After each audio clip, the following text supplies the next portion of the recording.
Okay, Assalamualaikum dan salam sejahtera. Terima kasih saya ucapkan kepada hadirin yang hadir Okey. latihan pada pagi ini. Dengan ini saya menjemput Profesor T.S. Dr. Amiza binti Mat Amin, Profesor di Fakulti Perikanan dan Sains Makanan untuk memulakan latihan yang bertajuk Crafting Learning Outcomes Planning at Program Level. Dipersilakan Prof. Okey. Terima kasih Adila. Assalamualaikum warahmatullahi taala wabarakatuh dan selamat pagi kepada pensyarah saya rasa yang berkelapangan untuk mengikuti talk kita pada hari ini lah. Jadi saya pun ada share slide dengan Hadila nantilah kemudian nanti Hadila akan bagi dekat you. Sebenarnya ni saya rasa banyak kali dah saya guna slide ni. Okey. Tapi ada rasa tambah sikit-sikit. Saya rasa dah 3-4 kali saya guna slide ni. Dan slide ni adalah kompilasi daripada slide-slide yang pernah kita panggil talk arwah Haji Nazri, kemudian talk daripada MQA, KPT semua, daripada Dr. Yam, Nobel. Jadi saya gabung-gabung lah. Okay? Jadi basically slide ini bukan disediakan oleh saya seorang, saya cuma menyampaikannya pada hari ini. Ramai lagi yang terlibat menyediakan slide ini pada masa peringkat awal dulu under OBE task force.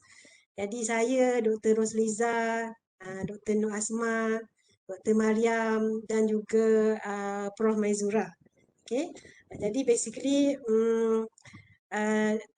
kami tiga orang ni adalah MQA assessor, pernah menilai program MQA, dan Dr. Nur Asma adalah pengarah timbalan pengarah di PEPAK, dan Dr. Mariam adalah ahli jawatankuasa Nobel di KPN.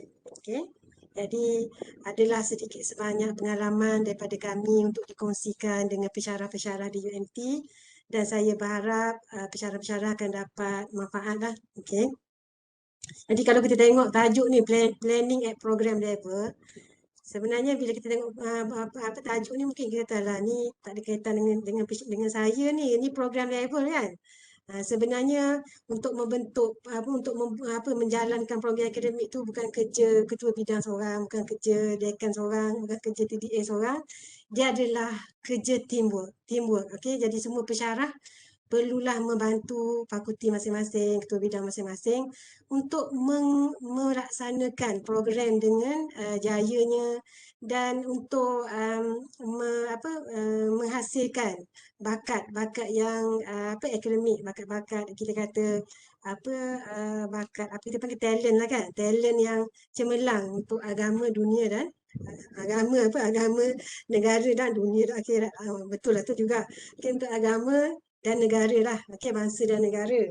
Okay. Jadi nanti saya tambah dunia dan akhirat juga. Okay, itu dunia, akhirat pun nak juga. Okay. Okay. Jadi saya tak pasti ada international lecturer tak dalam ni. Tapi nota saya memang in English lah. Cuma saya cakap rojak lah ya. Basically untuk ada ya. Okay. I was informed there's an international lecturer in this session. So I will try my best to speak the main point in English. Yeah. So basically we are talking about crafting the learning outcomes, planning at program level. Okay. So there are 5 learning outcomes, course learning outcomes, basically, that I'm going to share with you. First is I will explain. I think I will talk about a bit about everything, just on the surface, okay? Because later you will be learning about crafting the LO at course level, whatever. But I have to talk a bit here and there because sometimes we just concentrate on, let's say, one area, but we forgot that this area, let's say area 1 that I'm talking today, is connected to area 7, is connected to area 2. So I think it's best if I tell you before, like this one, you must bear in mind this one is connected to this one is connected to this one, because so that you know. you know what is connected and what we have to bear in mind when we prepare the COPA document. Okay, first I'm going to talk a bit about OBE and about student learning time, and then a bit about 5 cluster of learning outcomes. Okay, this is under MQF 2.0. And identify 3 domains of learning taxonomy. You will learn this again when you craft CLO, but still I have to tell you because it's related to PEO and PLO. We must choose what is the domain for our PLO. So that's why I have to tell you what is the domains of learning taxonomy. And then we're going to talk a bit about program aims, PEO and PLO. And lastly, just a bit, I don't really show you, just how to map the courses. Let's say we have 40 courses, how to map it with PLO and PEO. Okay, so I will start with MQA. So MQA is Malaysian Qualification Agency. So this is quite, I think like 2007. Yeah, it's not 20 years yet, maybe 13 years, okay. So MQA is actually, it started with LAN. LAN is actually Lembaga Akreditasi Negara. Last time, for IPTS, LAN will go and check them. We'll check them, okay? LAN, Lembaga Akreditasi Negara. But then in 2005, the IPTS, they complain, why just IPTS that you check? IPTA you don't want to check. Okay, it's not fair, they say. Okay, fine. So then the LAN is combined with QAD, Quality Assurance Department in KPT, and they form MQA, okay, Malaysian Qualification Agency. And this is 2005, and the Act only come to materialize in 2007. Okay, so MQA is basically an agency that is formed to establish the Malaysian Qualification Agency as the national body to implement MQF. Okay, so MQA is the agency, and MQF is the framework. Okay, framework to offer academic program in Malaysia. So basically, MQA through MQF, okay, it will accredit higher educational program and qualification, supervise and regulate the quality and standard of higher education provider, and establish and maintain the MQR. Okay, all the accredited program by MQA will be listed in MQR, so that throughout the world you can check whether this program is it accredited by MQA or not. Okay, so actually not just Malaysia have this, most country have this. Okay, they start to like accredit their program, academic program. This is to ensure quality. Okay, okay, MQF. This is MQA, and then it will implement MQF. Okay, in Malaysia. So what is MQF? MQF is actually an explanation or description of national education system that is understood at the international level, which clarifies all qualifications and academic achievement in higher education, and it links this qualification meaningfully. Okay, so basically it provides the framework, and those who want the university or the college that want to offer the academic program, they need to follow what is MQF required. Okay, so basically MQF is not a very elaborated document.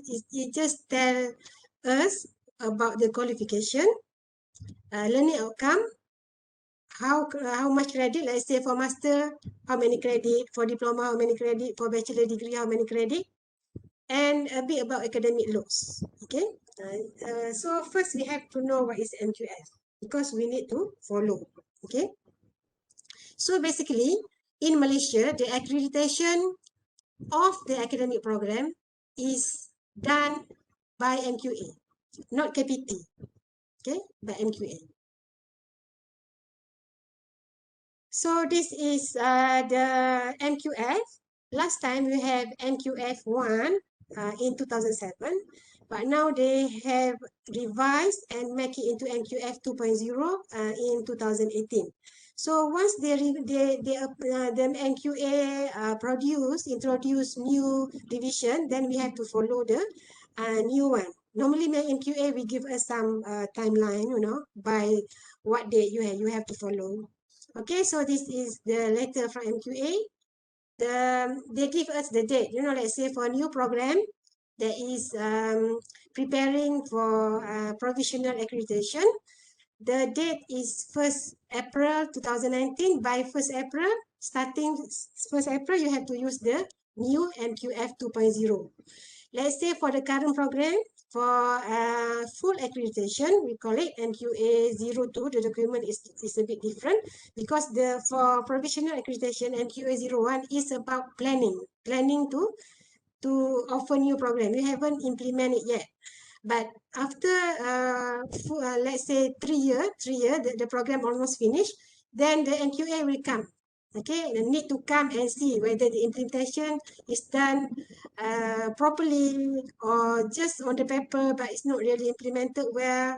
Then after that, if it's okay, then only the program get the full accreditation. So for MQA 02 is starting 1st April to 2020. So now it's 2021, MQA 01 or MQA 02, all have to follow MQF 2.0. So now we go to OBE. Okay, I think last 2 days, Dr. Mariam already gave a talk on OBE. And those who have followed Dr. Mariam, I think you know more or less OBE, what is OBE, okay? So OBE is a process that focuses on what is to be learned or the outcomes, okay? So MQA has decide to use OBE for MQF. Okay, so we just have to follow, because if we don't follow, then we don't get the accreditation. Okay, so OBE means starting with a clear picture of what is important for students to be able to do. Then this is where you craft. This is the crafting the learning outcome, crafting the PEO, the PLO. This is what I'm going to talk. Okay, and then we organize the curriculum, the instruction, the lesson, and then the assessment to make sure that this learning ultimately happen. Okay, this is what SPEDI 1994 tell us about OBE. Okay, so if you go through MQF, you will see this table. So this table is telling us, let's say you want to have a diploma program, then you should have a minimum graduating credit of 90. Okay, and the MQF level is level 4. And for the TVET, okay, MQF 2.0 actually is not much different from MQF 1, okay, but it has the element of APEL. APEL is line of learning, or apa dipanggil, prior learning, prior learning assessment. Let's say you have certain years of working experience, then you can apply for APEL assessment. MQA will do the assessment. And if I say, okay, fine, we can use your working experience and you pass your APEL assessment, then the candidate can apply, can go for the degree or diploma, whatever that you want to do.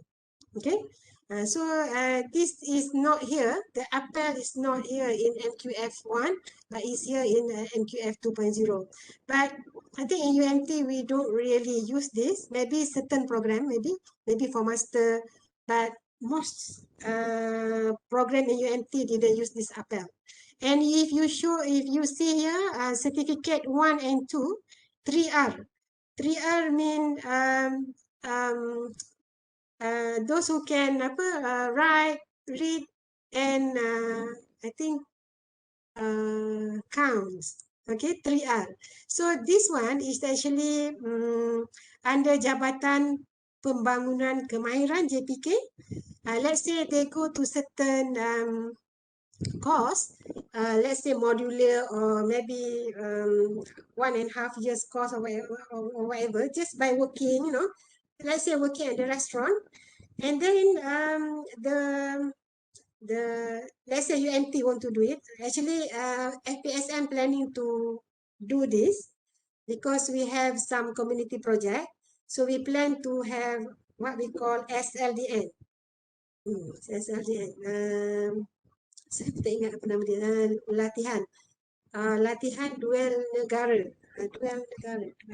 Something like the SLDN.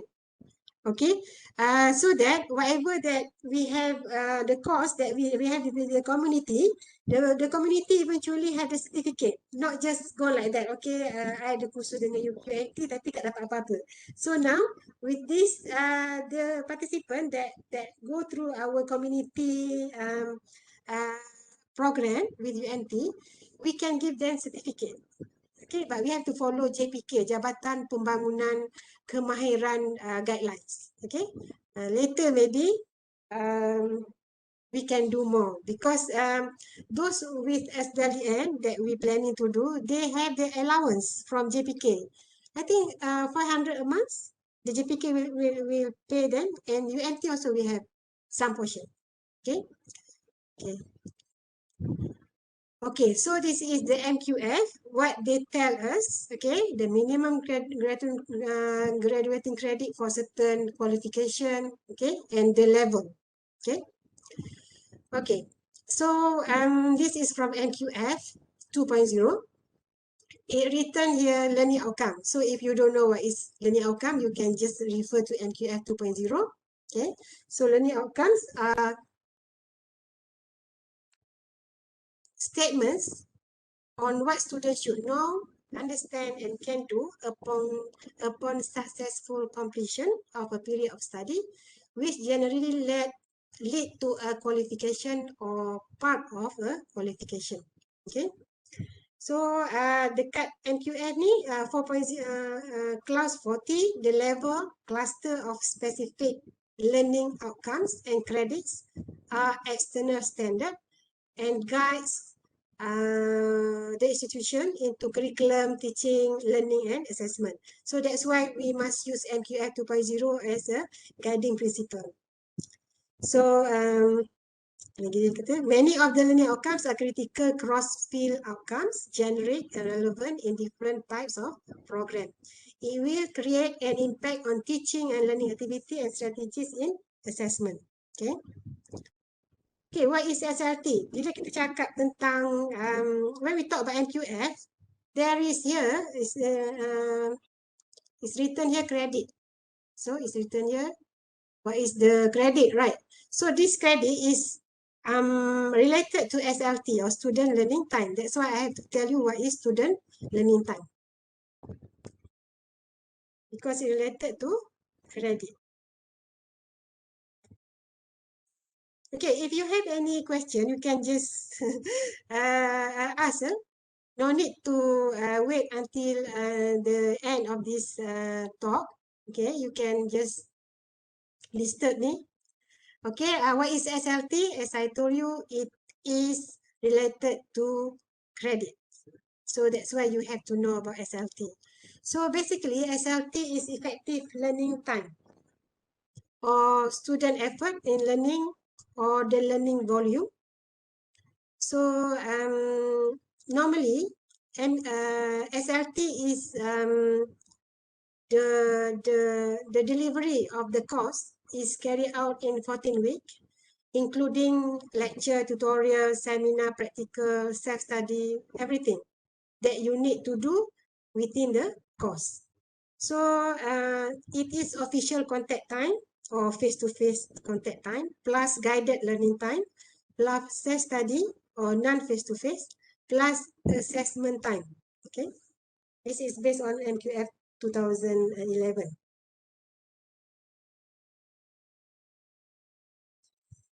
Okay, so this student learning time is not come out of the blue.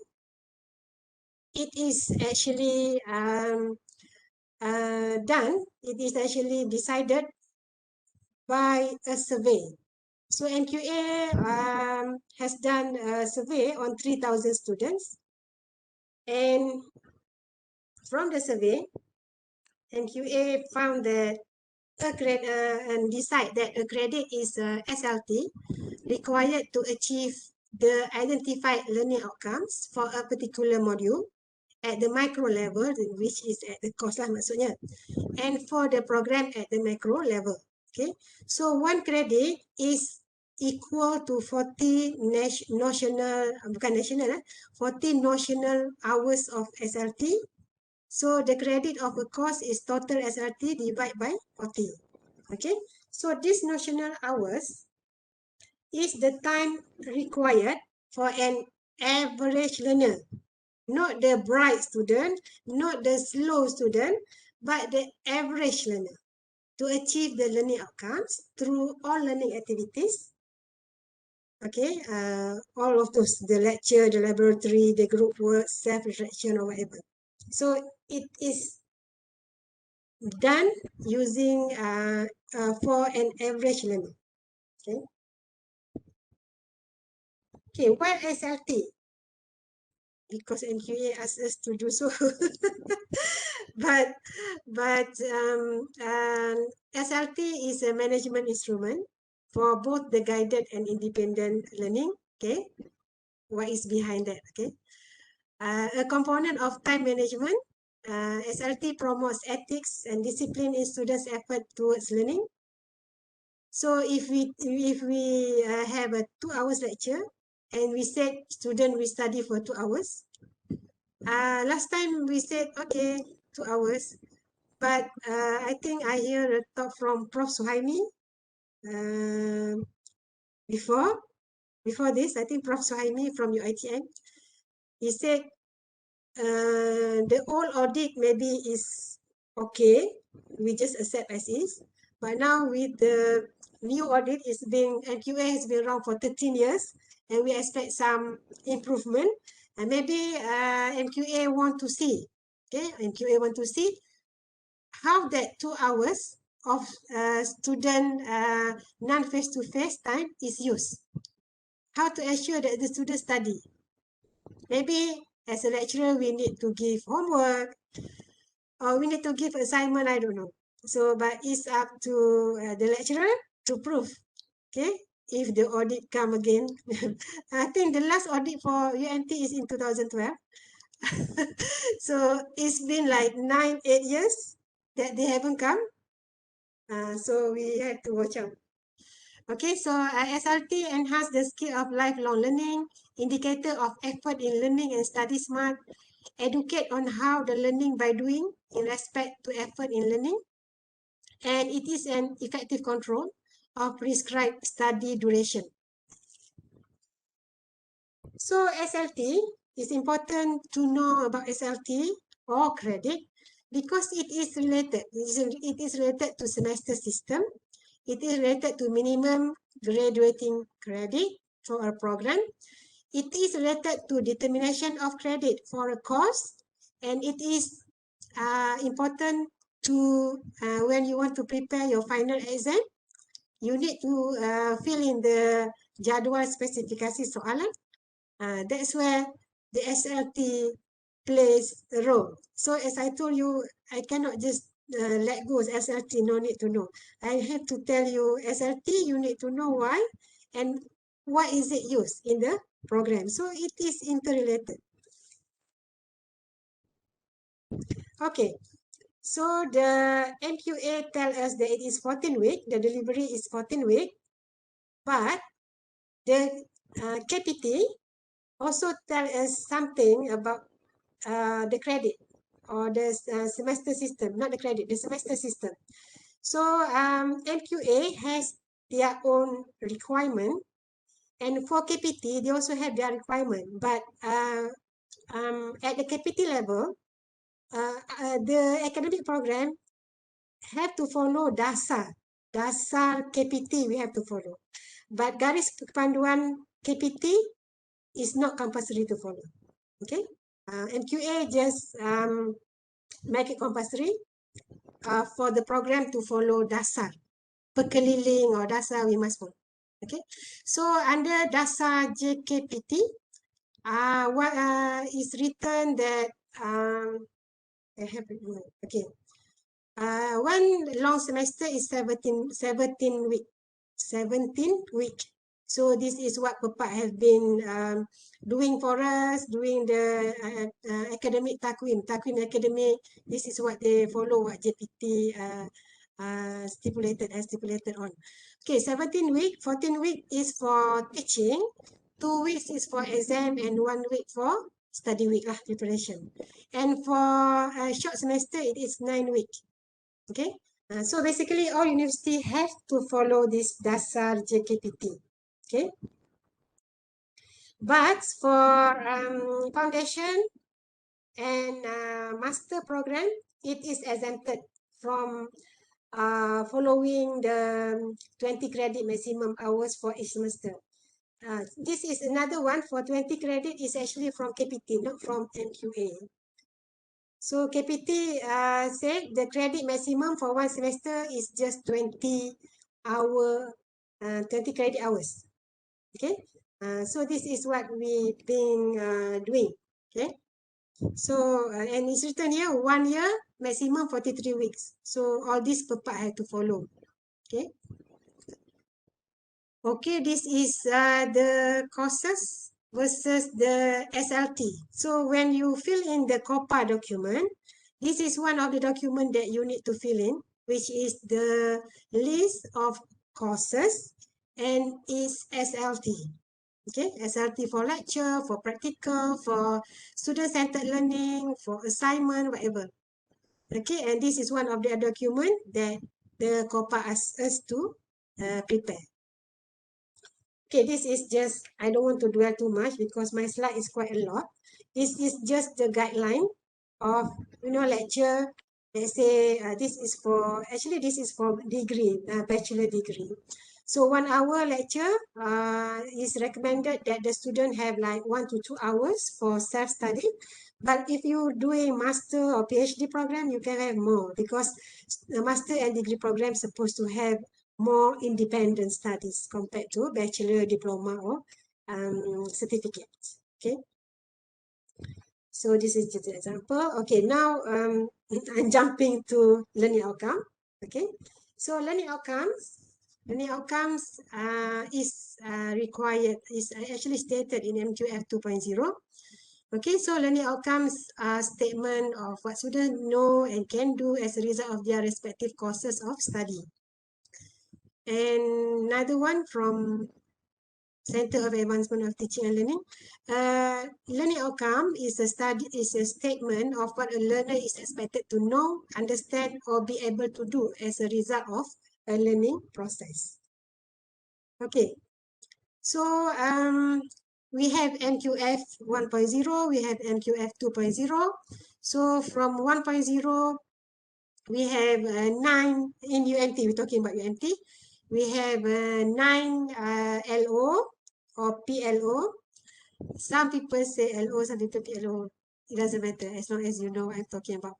But under MQF 2.0, UMT decide to have 11 PLO. So we add another 2, which is before this is not available.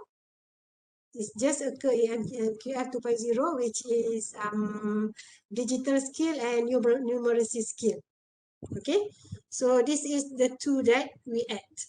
The others, another 9 is actually more or less the same.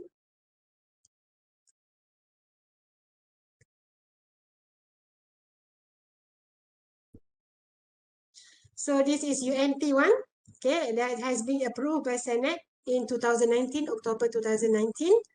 And if you see here, this is our PLO, the old one, and this is the new one, 11 PLO, okay. And besides that, we're going to learn after this the 3 domains of teaching and learning taxonomy, okay. which is cognitive, psychomotor, and affective. Okay, so now is quite clear because last time for critical thinking and problem solving, actually we decide that it could be cognitive or it could be A, but now the cognitive is cognitive. Okay, so now it's a bit clear. There's no argument about that. And for digital skill, is CPA. It could be either one of these. And for numeracy is still considered as cognitive. So now it's more clear because they already put it this way, so it's easy for us to follow. Okay. Actually, from NQF 1 to 2.0, as a NQA panel, we get invited in the discussion. Actually, I don't agree because I think it doesn't change much. Just numerical and digital, but finally the NQA decide that they want to add in digital and numeracy. So this is NQF 2.0. It's clearly stated there are 5 clusters. Cluster 1, knowledge and understanding. Cluster 2, cognitive skill. Cluster 3 is functional word skill that consists of 4 LO. Practical skill, interpersonal and communication skill, digital and numeracy skill, leadership, autonomy and responsibility. And cluster 4 is personal and entrepreneurial skill. And cluster 5 is ethics and professionalism. Okay. So this one you can go through NQF 2.0 if you want to have more understanding about it. Okay, knowledge and understanding. Last time cognitive is from 1 to 6, cognitive 1 to cognitive 6. But now cluster 1 just cognitive 1 and cognitive 2. Okay, so for a certain advanced course, it's okay if you don't have cluster 1.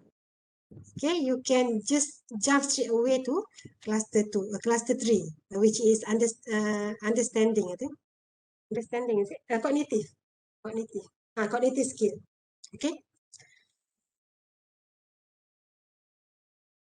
Okay, so this cluster, actually this slide, I think I get it from Dr. Mariam, I think. Okay, from Nobel. By JPT, okay.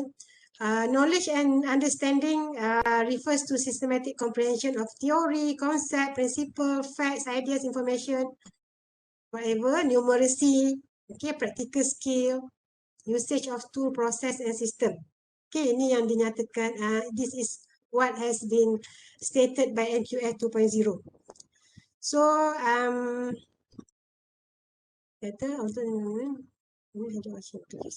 yeah, macam saya kata tadi lah, not necessary you have to choose this one. If you have higher cognitive level, C1, C3 to C6, then you can use that. Okay. However, owners should be able to differentiate cognitive level used between cluster 1 and cluster 2. Jadi kerja barulah untuk kita. Dulu kognitif satu PLO, sekarang ni dah pecah 2. Jadi itu yang benda-benda macam tu yang saya macam against this MQF tu, tapi dah dibuat kan, jadi terpaksa ikutlah. Okay. Cognitive skill, which is cognitive C3 to C6. So this will deal more on critical thinking, problem solving, and scientific skill. Okay. Okay. Cognitive skill involve thinking or intellectual capabilities and the ability to apply knowledge and skill. So the capacity to develop levels of intellectual skills begin from understanding, and then critical or creative thinking, assessment, kemudian applying, analyzing, problem solving, as well as synthesizing to create new ideas, solution, strategies, or new practices. Okay. Okay, banyaklah penerangan dia, but I think most of you know about this. Okay, I want to move quicker because there's a lot of slide actually I want to share with you. Okay, functional word skill. Actually, tadi ada 4, sekarang dah campur-campur. Okay, actually tadi cluster 3 there are 3 and 4 and 5 is leadership and communication, I think. Kan? But in this slide they combine. Okay, personal skill and ethics. Cluster 4 is personal and entrepreneurial skill. Cluster 5 is ethics. Ethics and personal. Okay.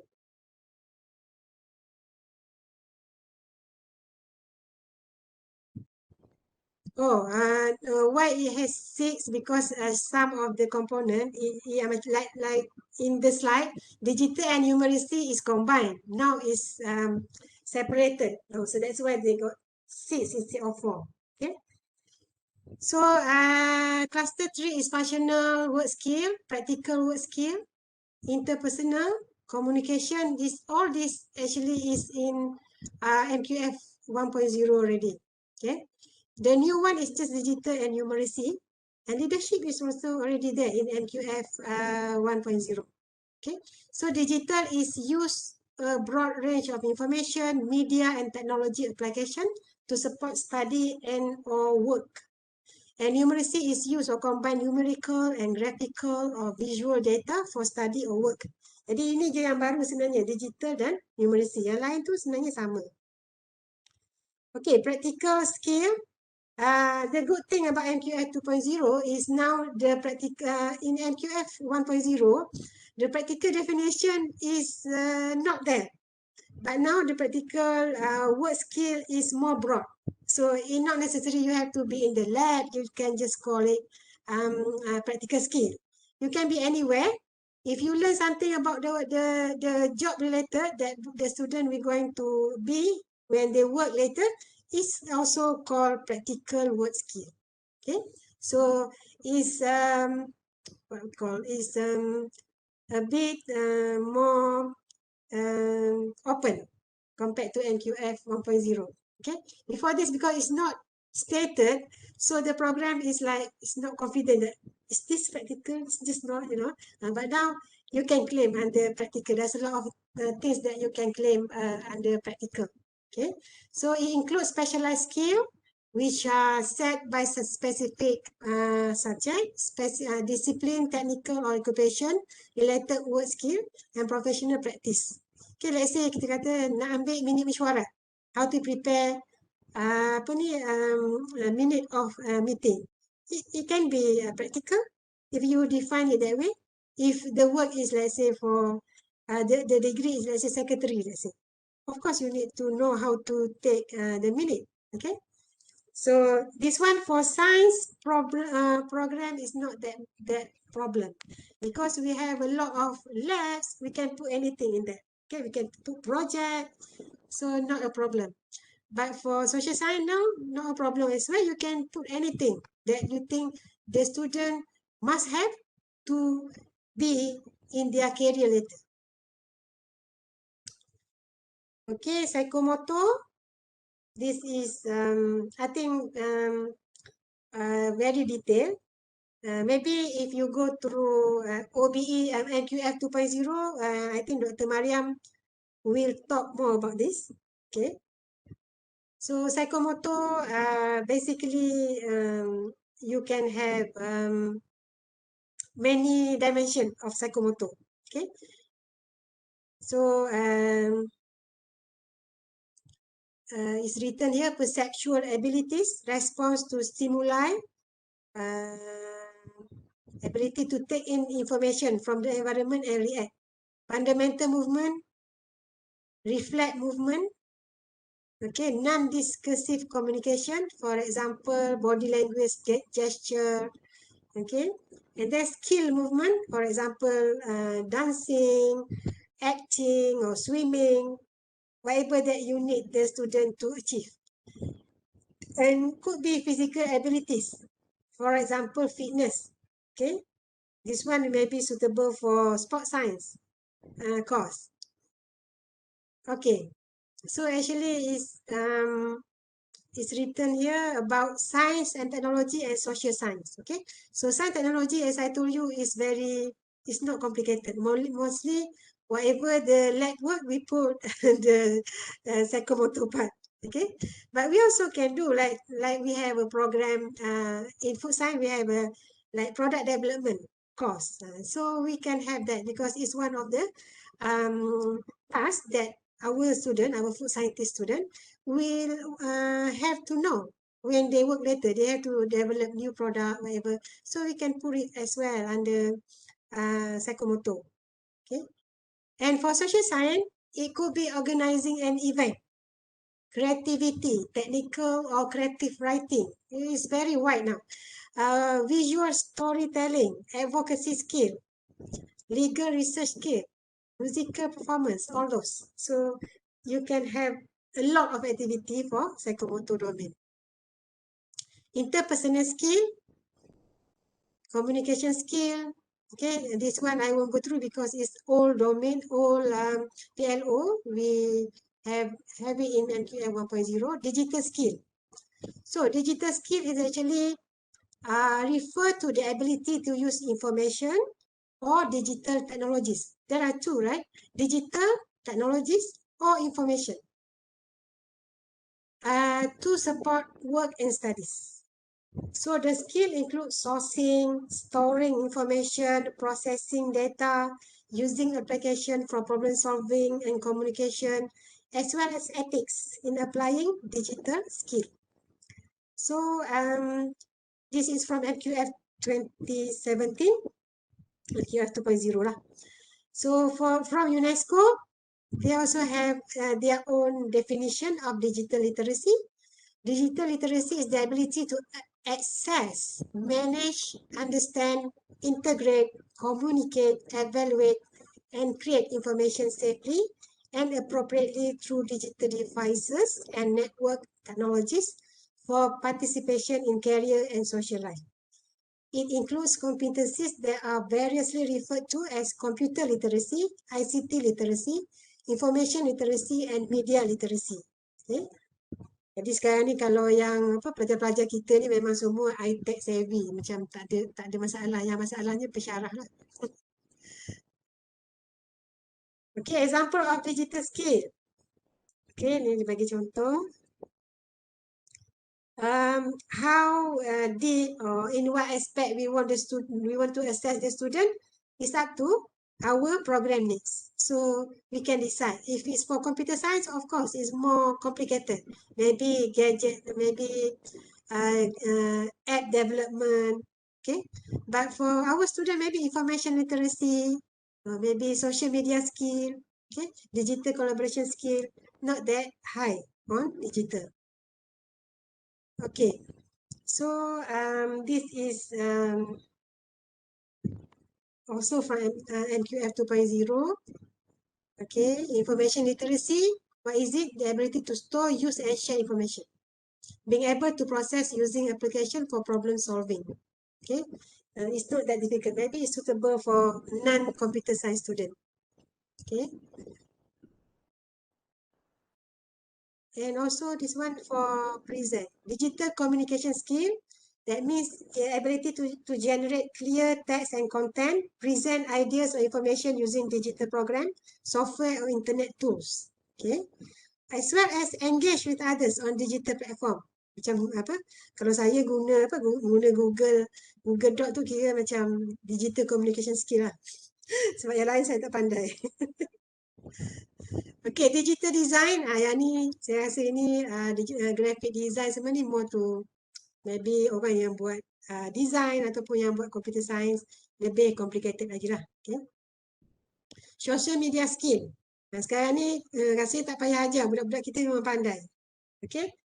Now more like marketing is done basically more often on social media. Okay. They sell product on online now.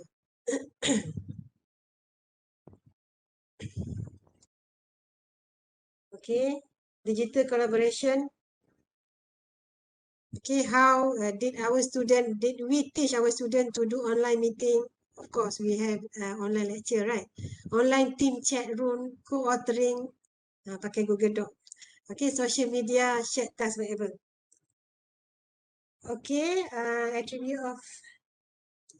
So ini adalah ayat-ayat apa ni, the verb for digital skill. Maybe you want to, let's say, gather information from internet, articulation of the information, okay, refer, optimization. This one you will learn later, maybe in CLO, crafting the LOL at course level. Okay, attribute of digital skill, as I told you before, there are 3 choices. Up to you. You want to use cognitive or psychomotor or affective. Okay, up to your suitability, your needs with the program. Numeracy skill, before this we also learned student how to calculate on numeracy skill, but it's not stated explicitly. Now we have to state which course that contribute to numeracy skill. Okay, so MQF, MQA, second edition. These are numerical skill are the quantitative skill that require learners to acquire increasingly higher levels of numerical abilities. It is acknowledged as an important living skill relevant in study, work, and daily life. Within the MQF level, this learning outcome may not be specifically mentioned for every level, but it is expected that numerical skills are required as an outcome ought to be indicated by every specific program. Okay. Jadi, it may include an understanding of basic mathematics, symbols relating to statistical techniques, etc. Okay. Numeracy skill juga adalah ability to access, use, interpret and communicate mathematical information and ideas in order to engage in and manage the mathematical demands of a range of situation in adult life. Jadi kita faham data tu pun itu adalah numeracy skill. So numerate behavior involves managing a situation or solving a problem in real context by responding to mathematical content, information, or ideas represented in multiple ways. Okay, so it's not about numbers. Sometimes maybe it's about interpreting the data. Okay, and from the data interpretation, so what's next? What should we do? Okay. So it is a cognitive task. Okay. So majority of situation, numeracy skills measure cognitive domains level 3, 4, 5 and 6. Jangan pula kata numeracy tapi level 1 dan 2. Okay. Jadi dia bagi hint Kalau kognitif tu biarlah perempuannya apply. Okay, level apply. Cognitive C3. Okay. Okay, examples of numeracy skill. Knowledge and numbers of figures, understanding relationship between numbers, interpreting mathematical information, visual perception of information, understanding trend, okay, working with graphical representation. Itu pun kira macam buat graf semua tu kira macam numeracy juga. Scheduling or budget, kalau belajar keusahawanan buat apa? Buat kira-kira ke, buat accounting, itu memang numerical lah. Calculation skill, measurement and data analysis, itu juga adalah kira-kira final project semua tu kan. Argumentation and logical thinking, itu juga adalah numeracy skill. Okay, so, banyak ni dia cerita benda-benda sama. Okay, leadership. Kita tak nak go through, we won't go through because before this, we already have it in MQF 1.0. Cluster 4, personal and entrepreneurial skills. Okay, so personal skills actually is already there in MQF 1 under different name. They call it long life learning. Okay, but MQF 2 is being renamed as personal skill. Actually, it's the same thing. Okay, so personal skill is engaged effectively in self-directed lifelong learning and professional pathway. Entrepreneurial skill also we have it already in NQF 1.0. Okay. And cluster 5 is ethics and professionalism, already there in NQF 1.0. Okay, so that's it about the cluster, the 5 cluster. Now I want to jump, jump into COPA document. Okay, because I'm going to talk about area 1. In COPA document 2.0, COPA also have 2 versions, version 1 and version 2. In COPA 2, from 9 areas in COPA 1, it become 7 areas in COPA 2, yeah. And I'm just going to talk today about area 1. Okay, area 1. Where's the COPA? I want to show the COPA. Okay, this one. This is COPA. COPA 1 is 2010 and COPA 2 is 2017. Okay, so COPA 2010 have 9 areas and COPA 2017 has 7 areas. Actually, I'm glad because the number of questions that we have to answer is less in COPA 2.0. Okay, when we need to prepare COPA, okay, so normally we need to prepare COPA first when we want to offer new program. And second, when we want to revise our program, let's say from COPA 1 to COPA 2, now we have to move to COPA 2. Then we have to prepare another new COPA document based on 7 areas, not the 9 areas like before. This is the situation where you need to prepare COPA, okay, new program or revision of existing program, okay. Okay, imagine you are tasked to prepare COPA document for new program. Ini saya bayangkan kita buat new program. Tiba-tiba dapat tugas kena buat program baru. Okay, first, before you proceed,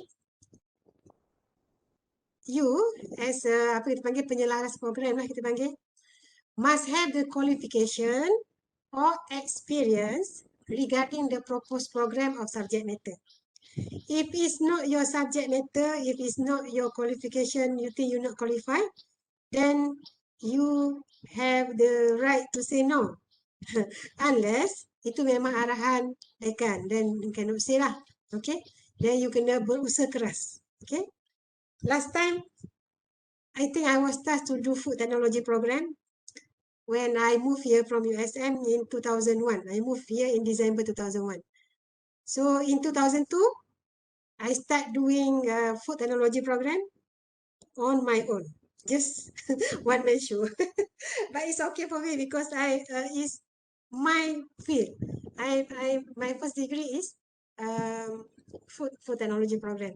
So when we tell about qualification or experience, MQA at MQA level, we recognize the first degree. Let's say I want to do food technology program. Ideally, I must have the degree in food technology program, first degree. Second degree or PhD in food science, food technology, is not that, maybe it helped, but I won't say that you are the qualified one because we're talking about bachelor. I'm preparing the bachelor first degree program. So I myself need to go through that program to have a good program, to craft a good program. Okay? But if you are food science, also no problem. Okay, because food science and food tech is very related. No problem. Okay. But if you are like you are biology and you are asked to do food tech program, then it's a problem. Okay, you better ask somebody else. Okay, so you are qualified, then you go ahead. Okay, so what is the document that we need to look into? Okay, so refer to related documents from MQA and also from KPN, okay, or KPT, okay, sekejap KPN, sekejap KPT, KPT lah sekarang. Okay, so all new program must follow NQF, COPA, standard program, as well as professional body, okay. Itu yang wajib. That's why we have to, if let's say you are from accounting, from counseling, you have a professional body. And I think they also have their own standard program. So no need to refer to COPA. COPA is for those programs like food science, like agriculture, that we don't have our standard program.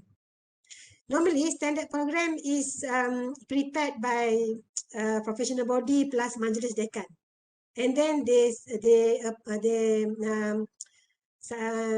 submit to MQA, and if MQA approve, then it will be the standard program. Last time I joined the Majlis Dekan Food Science. We plan to do the standard program, but when we asked MQA, they said no, we don't have the budget for food science standard program, so that's why we don't proceed. Okay, it's not just you can do any standard program that you want, with the blessing of MQA as well. Okay, so for new program, you have to prepare MQA 01, that is provisional accreditation. And if you want to revise the program, the new, let's say from, we have food tech in MQF 1, MQA COPA 1, and we want to move to COPA 2, then we use MQA 02 document, which is full accreditation document. Okay, so how long does it take to offer new program? So basically there are two types of university that offer new program. One is SWA accreditation or self-accredited university. Another one is like us, we are non self-accredited university. So we have to go through JPT. Okay. If you see here, if we count, it's about 1.5 years. It's a long process.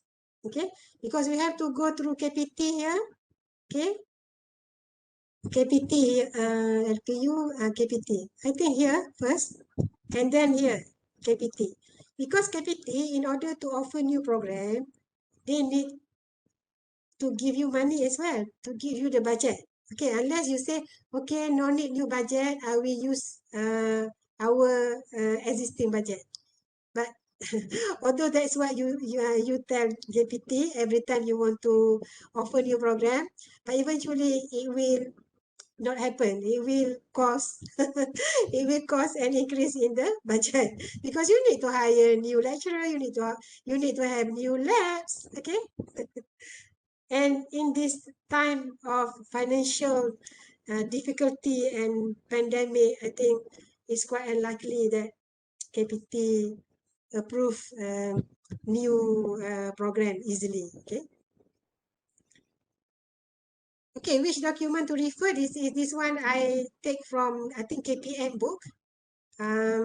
So MQF, COPIA, COPA, MQA, good practice. Good practice. And as I told you before, good practice is not compulsory to follow, but you can use as guideline. Okay. So if you want to prepare for PhD and master degree, you can, MQA has provide the standard. Okay. And even if for foundation, there's a standard for foundation as well. Okay, and if you are your program has a standard program, please use the standard program, ignore the COPA. Okay. So this is the books that you can refer to. This is the old and the new Garis Panduan Pembangunan Program Akademik Universiti Awam. Okay, JPT has been very helpful. And then buku Sakura, kompilasi dasar jaminan kualiti. And then MQF 2.0. And then the curriculum design and delivery. And if you want to prepare for Siswazah or postgraduate study, there's a good one like UPM. They have a Panduan Penyediaan Program Siswazah Baharu. Also, this is from MQA, Masters and Doctoral Degree. This is the old one. They already approved the new one, but I think it's not in the website yet. And you know, like for certain field like biotechnology, they have like program standard. For computer science, they have program standard. Okay, so if you have program standard, then no need to refer to COPPA. Just follow your own program standard. COPPA, this is old COPPA and new COPPA. So we use the new one, COPPA 2017. Okay, so this is the difference between COPPA, the old and the new COPPA. Actually, the last time they have the two standard. One is like we call it compulsory standard, and one is enhanced. I think benchmark and enhanced standard. So last time we have to follow. We have to answer many questions. Here written here 159 basic standard, the basic standard and enhanced standard. So 159 questions. But now with COPPA second edition, we just have to answer 98 questions. It's a bit relief.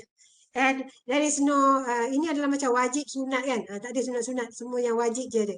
Okay, jadi sebab tu saya sukalah COPPA second edition ni memang better lah. Okay. Okay, so this is the COPPA, old COPPA. There are 9 areas. Basically, in MQF, for the offering and implementation of an academic program, it deals with 4 steps, which is planning, developing, implementing, and lastly, evaluating. Okay, so planning is you prepare your MQA 01 for new program. Okay, developing, you prepare your CLO2. Okay, CLO2, what is the CLO, what is the syllabus for each course. And then area 3 is assessment. How do you assess?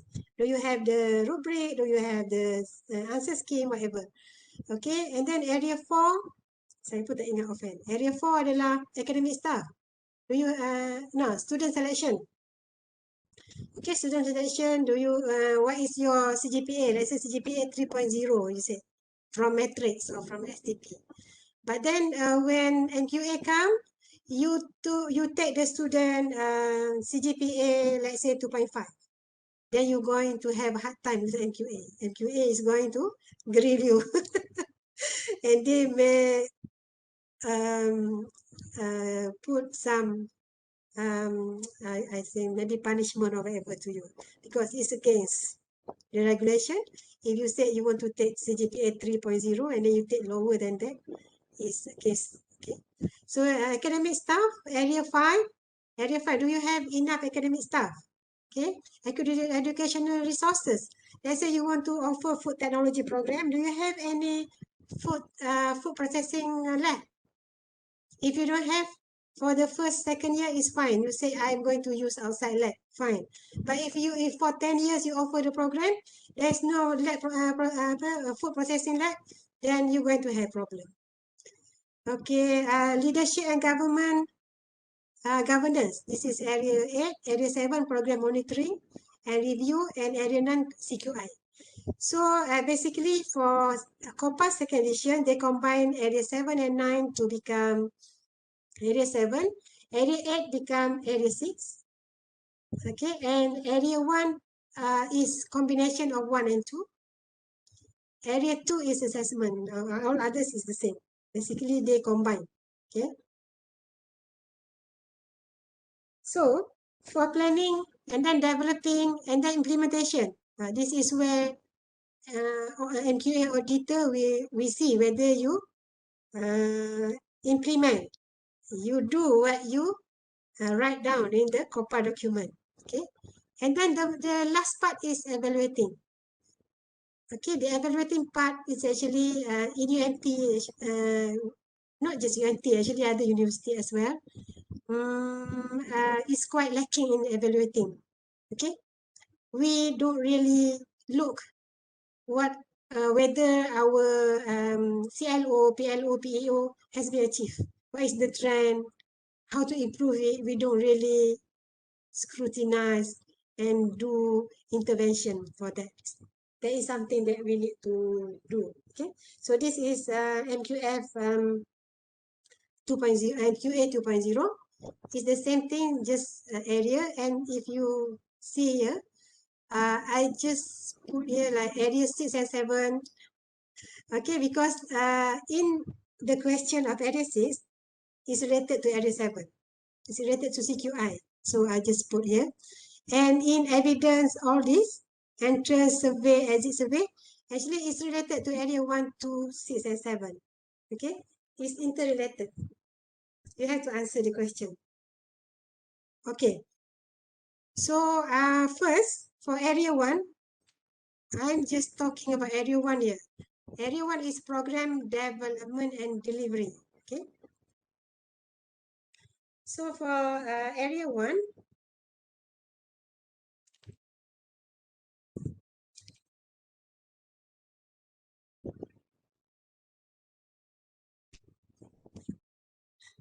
takut ada.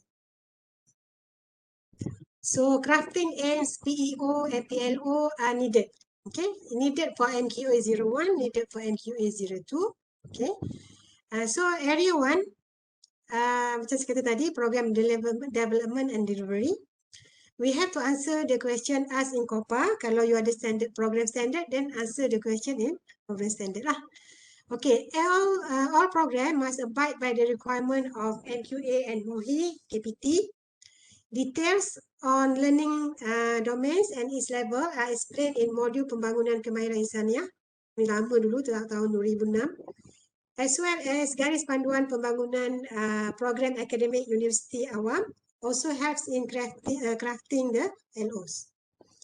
Okay, this is the statement of program ASPO. Okay, jadi under COPA, I'm just talking about COPA, but I think maybe sama je untuk standard program pun. Because I have experience with COPA, I don't have experience with standard program. Okay, unless for postgraduate. Okay, postgraduate memang because standard program itu pun dipanggil standard program for postgrad lah. Okay, COPA jugalah dipakai. Okay, PEO and PLO, the characteristic it must be expressed explicitly. That means you cannot simply tulis je lah, tak apalah kan, tulis je. No. What I learned when I learned about OBE, CLO, PLO, PEO, is we must mean what we write. Okay? So it must be expressed explicitly. And if people ask us, or the auditor asks, we can justify. Okay? So express explicitly, bukan sama-sama. Okay, made known to student and other stakeholders. Ini memang requirement dalam COPA lah. Okay. Kena bagi tahu dekat student, kena bagi tahu kat stakeholders. Okay, PLO dan PEO. Kemudian reflect LO as stipulated by NQA or MOHI. Okay, of course lah. Develop in consultation with stakeholders and lecturers. So before we can proceed with new program, normally we will have a mesyuarat lembaga pengajian. That's where we call the lecturers, the professors, the industry, and stakeholders that is involved or relevant to the program, and we ask their opinion. Is this relevant now? Is this not relevant? Okay, consistent and supportive of HEP vision and mission. Okay, dia mesti menggambarkan. Kalau UMT vision and mission. Okay, last time I have a hard time writing the PLO, PEO for our program at PPSTM, apa nama, FAZM, saiz tanaman. Sebab dia saiz tanaman kan, tak nampak laut ke mana. Jadi memang, jadi terpaksalah kita orang letak macam, apa tu dipanggil, pesisir pantai. Okay, semua berkait juga dengan laut. Okay, so yang keenam, the program must define the competencies that the student should demonstrate on the completion of the program for each LO. Kemudian must show how the course contribute to PLO. Kalau ada kursus yang tak contribute to PLO, might as well buang. Okay, and then must show how the student is able to demonstrate the LO. Okay, ini yang kita buat apa GSS apa semua tu. Okay, so this is the overall pictures of the learning outcome in your program. You have course learning outcome, you have program learning outcomes, and you have program educational objective. Okay, so and below the CLO, you also have lesson outcome or weekly or topic outcomes. Okay, ini untuk peringkat kita nak mengajar lah. Okay, so I'm not going to talk about these two. I'm going to talk about PEO and PLO. Okay, so course learning outcome, of course, you will have to fill in your marks for each course in module LO. Okay, so that's how you know for this LO1 how many has achieved competent level, how many has not achieved. Okay, so for PLO and PEO also we have to do the assessment. Okay, so for PLO actually we have in our module last time we call SGPA module lah. For we have the direct measurement of PLO achievement, but the ketua bidang or ketua jabatan before never extract from it and do something about it.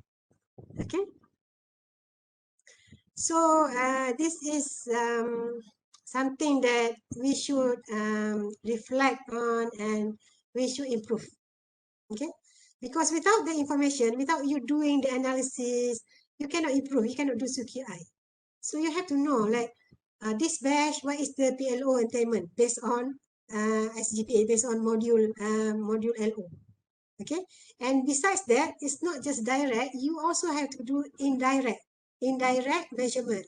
For example, it's written here, my 3S is when this is the entrance survey, exit survey. We have exit survey now by alumni, I think. But the exit survey didn't ask specifically for PLO. They just ask apakah apa dia panggil customer satisfaction. They ask the student satisfaction. Adakah lab mencukupi? Adakah anda berpuas hati belajar di UMT? Jadi soalan yang PLO semua tu tidak ditanya. Tapi ada juga program yang telah buat exit survey based on PLO. Jadi it's a good move lah. Okay. So itu adalah penting untuk buat CQI. Kemudian ini adalah sepatutnya every year dibuat supaya kita tahu setiap batch yang keluar tu macam mana rupa dia, PLO, pencapaian PLO dia. Okay. Dan tapi kita ada juga hantar kepada majikan latihan industri. Okay. We ask the employer of practical training employer how our student do their job. Okay. We can ask as well about the achieving of the PLO from the employer actually. Okay, so for PEO, we don't have the measurement because PEO is for the alumni. After 4 to 5 years, the student have work in their after graduating, then I don't know whether the alumni coordinator or maybe I don't know, I'm not sure who's supposed to do this. Maybe we have to do the employer survey, alumni survey, you know, and we want to know, okay, right now, let's say the food technology student, how many has become the, let's say, CEO, how many has become the executive, how many has become the, I don't know, regional leader or whatever. So because from this feedback, if we analyze it, then we can do something about it. Okay, we can do CQI. Okay. Okay, this is already, actually we already discussed about the 3 learning domains, which is cognitive, okay, it's about minds and mental, affective is about soul and heart, and it's about psychomotor domain, which is about the body or the physical ability. Okay, and this is the level, okay, the level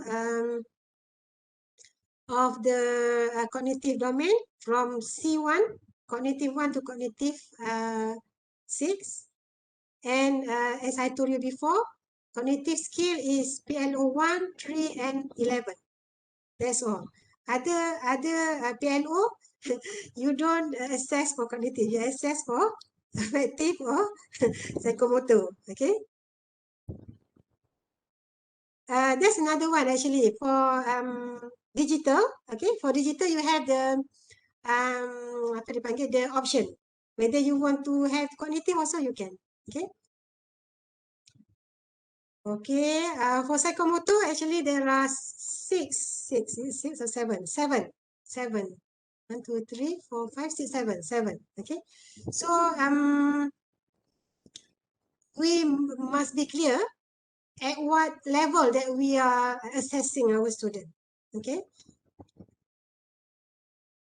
So affective domain, there are five level. Receiving, responding, valuing. Okay. Okay. So this, I think this one most of the lecturer knows already because it very involved with the CLO. Okay. Course learning outcome. So when you want to offer new program, you have to look at this. Okay. So what level of learning should not the subject, the program offer. Okay. So for example, for diploma level, you must achieve C3, P4, and A3. Okay. For undergrad, cognitive 4, psychomotor 4, and affective 3. For master, cognitive 5, psychomotor 5, and affective 4. And for PhD is cognitive 6, psychomotor 6, and affective of 5, level 5. Okay. So this is the thing that you have to follow. Okay. Not each course, but the whole program. Okay. You must achieve this. You cannot say I'm offering undergraduate program, but I just have like one course addressing C4. It's not acceptable. So this is from Haji Nazri notes. Is term of rule is said 5%, at least 5%. This is at least. Actually, if you do more C4, your student will be more marketable, more competent. Okay, this is the minimum. Okay, curriculum development program. Okay, so we have PEO, and this is where you can refer to. Actually, in guys panduan penulisan program, they have like if you want to have minor, let's say major minor program, how many percentage, double major, how many percentage, you have to refer to that. I don't remember offhand. Okay, so from the PEO you have the PLO. Okay, and then after that you have the CLO. Okay, CLO, and then how to teach them, what is the learning outcome at course level, how to teach them, how to assess them. Okay, so this is what you have to do for new course. Okay, and for this PLO, PEO, as I told you before, you cannot simply short sendiri, reka-reka, lepas tu okay, fine. No, you have to take the input from the stakeholder. Okay, you have to do the mesyuarat lembaga pengajian. Okay, as well as for CLO. Okay, you can ask your alumni, you can ask your professor from other university, ask the industry. Okay, kemudian it's the same thing. Constructive alignment. Okay, I won't talk about this because this one at course level especially. At program level, yes, but not that much. Okay. Okay, so constructive alignment actually is aligning the learning outcome with the delivery or teaching and learning strategies delivery and with the assessment. There are three things: learning outcome, delivery or teaching and learning strategy, and the assessment. Itu yang that's what we have to bear in mind lah. Okay. So if we want the student to let's say have a practical test. Okay, let's say I want them to practice aseptic technique in microbiology, let's say. So during the practical class, I must tell them that you're going to have your practical test at the end of this course. And what is the topics that I may ask you. Let's say about the microscope, about the aseptic technique. And during the practical class, I must emphasize, okay, this is the right way of doing the static technique, this is the right way of using the microscope, okay, and then only I can assess them. Okay, not just I don't tell them, and then at the end of the semester I just tell, okay, tomorrow we're going to have practical test. The student will be crying, okay, because we don't prepare them for the assessment. Okay, teaching and learning, this is a bit about constructive alignment. Teaching and learning and assessment methods are designed to best achieve those outcomes and assess the standard at which they have been achieved. Constructive alignment will contribute to implementation of OBE and this supports implementation of IGPA. Ini nota lama masih ada SGPA ya. So constructive alignment is the root of the OBE. Okay. Sebab it's about the student-centered learning. Jadi kita kena fikir pasal student. Okey, yang ni apa? Yang ni adalah yang saya kata constructive alignment. Kalau kita belajar tentang CLO, kita akan belajar lebih detail. This one I just show you lah. Okay. So kalau knowledge and understanding, teaching strategy, maybe lecture and tutorial is fine because it's just C1 and C2. Okay. And you will test them for quiz, test and final exam. Okay. For practical word skill, maybe boleh buat lab report. But for lab report, we just declare at P2. Lab report. Practical test, we declare P3, level 3. Written practical theory test is P2 as well. Okay. And then cognitive skill, this is about CTPS, about critical thinking, whatever. So this one is suitable if you give them assignment. It's not really suitable for exam. And this is from, I think, Haji Nazri. Arwah Haji Nazri told us, if you want to ask cognitive skills, which is CTPS, apa semua tu, final exam at least 30 minutes. You must allocate at least 30 minutes to answer one question. Okay, if you just use 15 minutes, then it's not suitable for CTPS lah, C3, C4 boleh. Ini yang projek yang tinggi-tinggi ni kan. You give a scenario, you ask them to find what is the cause and then ask them to offer the solution. Benda-benda yang tinggi-tinggi macam tu, kita sesuai bagi assignment lah. Okay. Key communication skill.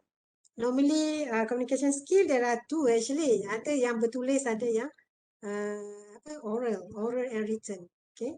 Interpersonal skill, this one. Okay, I won't go through because banyak lagi slide saya. Dah pukul berapa ya? Dah pukul 11:30. Okay, so this one I think I won't go through. Okay, sebab ini dah terkeluar daripada ni. Okay, I'm going straight to PEO. Okay, so PEO is Program Educational Objective. What the student achieve after 3 to 5 years actually, okay, or what the student can do after 3 to 5 years of graduating from your program. Okay, so characteristic of PEO must be specific, okay, must be crafted according to appropriate taxonomy level, cognitive ke, affective ke, at what level, and must comply with MQF or program standard. Macam saya kata tadi lah, kalau bachelor, cognitive 4, mesti capai cognitive 4, psychomotor 4, affective 3. Okay, measurable, mestilah boleh diukur. Okay, must be measurable through identified assessment method and crafted using action verb. Achievable, okay, mestilah must consider the student ability and achievable by average student, and its achievement can be displayed by the student. Relevant, must be relevant to the curriculum. Educational objective and PEO can be shown objectively through mapping. Okay. Kemudian time based must be measurable and achievable within the stipulated time frame. Okay. Ini apa ni? Oh, actually, okay.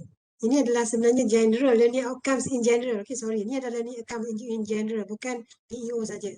Untuk PEO, ini adalah, kita ada 11 PLO, jadi kena pastikan semua PLO ni masuk dalam PEO. PEO basically dalam 4 to 5 saja. Okay, kita akan combine. Okay, so each academic program must have PEO, must be crafted with stakeholders' inputs to ensure it meets their needs and is quite relevant lah. Okay, PEO must be in line with the vision and mission of HEP as well as faculty. Each program normally have 4 to 5 PEO. Okay, make sure that each MOHI domain is addressed once. Okay, so make sure, jangan cakap pasal MOHI lah, cakap pasal 11 ni. Make sure one to one. Okay, jangan ada yang redundant. Kenapa tak boleh redundant? Kenapa? Why we cannot have a redundant PLO in one PEO? Why? Ada yang nak jawab? Saya cakap seorang-seorang dah 1.5 jam ni. Okay, kenapa tak boleh redundant? Anybody? Kenapa tak boleh redundant PLO? Katakan kognitif saya letak dekat 2 PLO yang berbeza. Kenapa tak boleh redundant?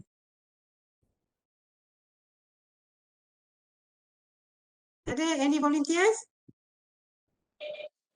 Mungkin sebab CLO berbeza tak? Kalau sebab CLO satu CLO agak suka untuk mapping 2 PLO.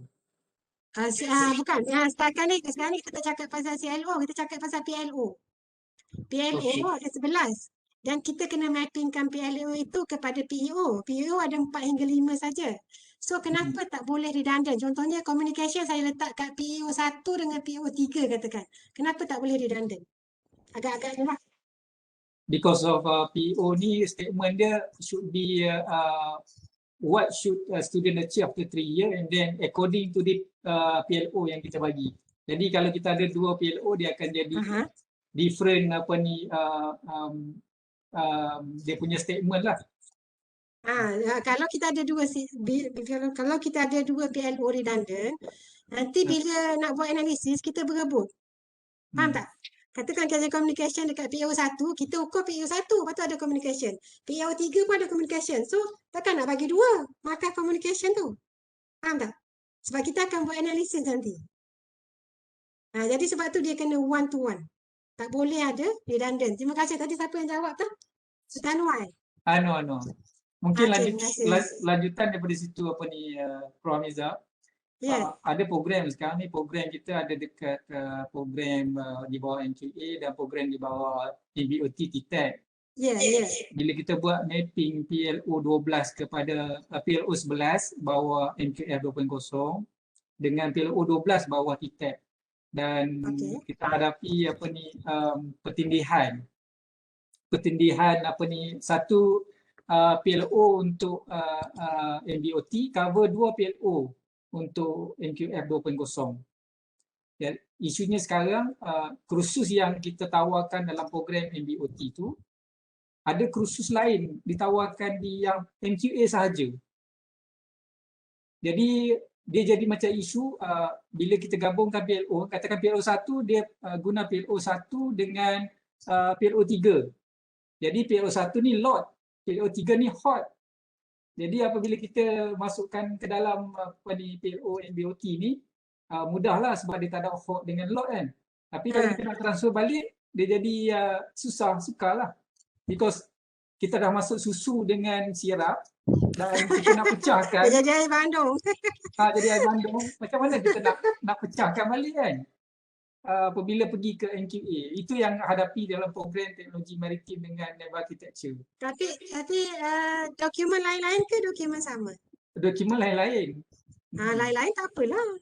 Tapi apabila mengajar tu jadi pening dengan lecturer sebab dia tak sekarang ni kalau sekarang ni kalau you nak embed, you follow embed. Kalau you nak NQA, you follow NQA. Itu je saya rasa. You cannot follow both kan? Mesti you kena pilih salah satu kan? Ambil satu standard saja. Cuma so sekarang ni you pilih apa? Embed? Ada program teknologi maritim bawah NQA. Tak apalah. Kalau macam tu yang bawa MQA ikut MQA, ikut COPA.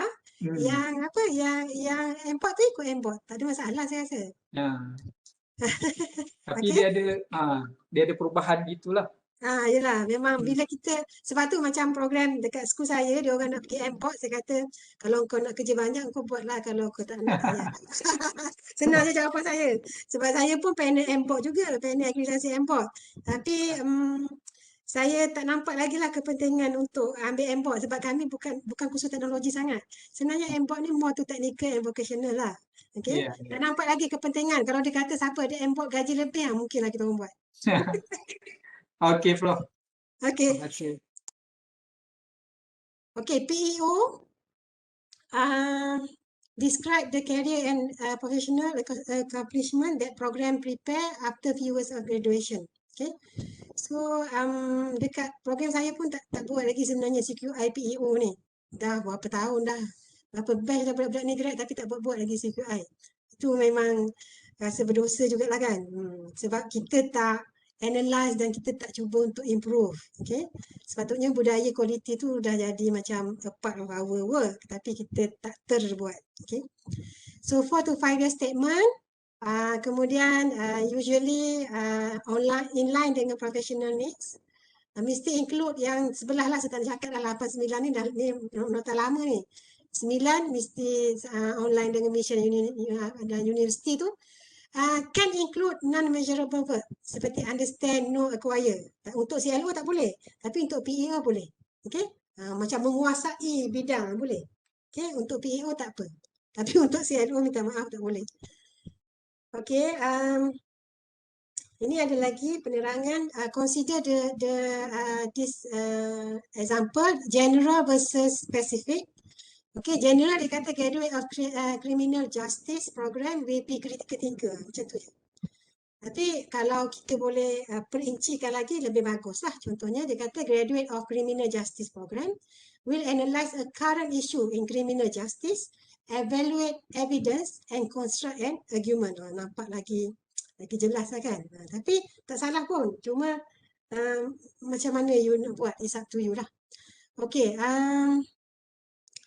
Nombor 7, PEO must flow direct from the support, the university mission. Mission and vision tu kena clear. PEO must directly related to academic, of course. Avoid PEO that are more related to general education. Ini yang dikata macam sepatutnya janganlah general sangat kan. Macam kadang-kadang ada yang saya audit program tu sangat general. Macam dia buat katakan food tech, tapi dia cakap pun food tech, dia cakap saiz makanan. Sangatlah general. Jadi macam biasanya kita akan itulah at least reflect you punya nama program kan. Janganlah nampak macam tak ada roh sangat. Okay, lepas tu PEO must be observable and measurable. PEO must focus on LO rather than curricular input. It is possible to measure how well a student solve a problem, presents an argument, or give a dance performance. Okay, so kalau dikata not observable, graduate of BA will think critically. Tak tahu nak kata macam mana. Tapi kalau kita tulis macam yang dikata interpret, analyze, evaluate, construct argument tu nampak lebih jelas. Sebab nanti yang nak jawab PEO ni bukan pensyarah. Pelajar, majikan pelajar ni yang budak yang dah kerja 3 hingga 5 tahun ni. Jadi kena tolonglah dia orang nak jawab. Dia kata saya tak faham lah soalan you. Dia susah juga kita. Tak faham soalan kita kan. Okey, ini contoh civil engineer PEO dia. Biasanya saya personally, saya tiru je PEO dengan PLO orang lain. Tapi saya follow, adopt, sesuaikan dengan bidang kita. Sebab susah juga nak reka-reka kan. Sebab nak masukkan 11 benda, patut cuma kita macam adopt bagi nampak more to bidang kita lah. Okay. Macam ni kan, nombor 1 ni, dia sebutlah civil engineering. Tak adalah tersebut civil engineering. Kita tak adalah sebut engineer saja. Engineer apa kau nak kan? Okay, so knowledgeable and technically competent. Knowledgeable, dia kata berpengetahuan. Itu kalau CLO tak terima lah. Tapi PEO diterima. Okay. Knowledgeable and technically competent in civil engineering discipline in line with industry requirement. Okay, yang kedua, effective in communication and demonstrate good leadership quality in an organization. Jadi yang pertama ni dia adalah knowledge, cognitive, technically competent ni, psychomotor pun boleh masuk, CTPS cognitive tu pun, yalah kat situ lah. Okay. In line with industry requirement tu saya tak pasti. Okey, yang kedua ni dia ambil communication, dia ambil leadership. Yang ketiga, dia ambil kognitif, CTPS, okey, relevan dengan information online learning. Okey, kreatif, inovatif, etik semua dia masuk dalam ni. Okey.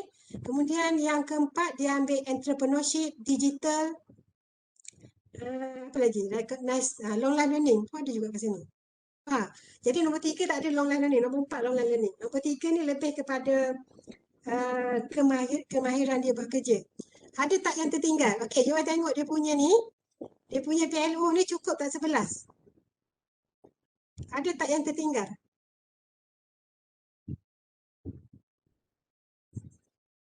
Cukup kan? Sebab numerical ada, digital ada. Jadi kalau cukup bolehlah tiru. Okey? Contoh.